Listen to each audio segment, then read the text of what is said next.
Ngayon po, sinusulong ng mga grupo ng mga manggagawa ang agarang pagpapatanggal sa mga miyembro ng PhilHealth Board dahil po sa pagkukompromiso umano nito sa pampublikong kalusugan. So nananawagan ang Labor Coalition na nagkaisa sa Kongreso na proteksyonan ng mga manggagawa sa pamamagitan ng pag-uudyok, paghikayat kay Pangulong Marcos na sibakin ang kasalukuyang pamunuan ng PhilHealth. Imbisaan nila na pinarurusahan ang mga manggagawang hirap na sa mga kakulangan sa sistema, dapat papanagutin ng Kongreso ang mga namumuno sa PhilHealth. Nangangamba ang koalisyon na malubhang maapektuhan ang mga manggagawa dahil sa pagkakatanggal ng subsidiya ng PhilHealth.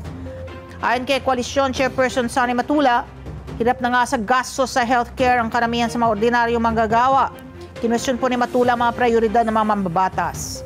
Pagbabaliwala umano sa mandato ng konstitusyon para sa edukasyon at kalusugan ang pagtatapyas po ng budget ng DepEd sa 737 billion pesos at pag-iiwan sa PhilHealth ng zero subsidy.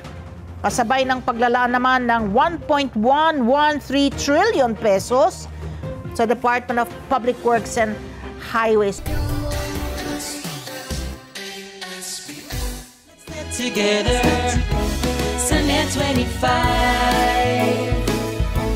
Sunnet 25.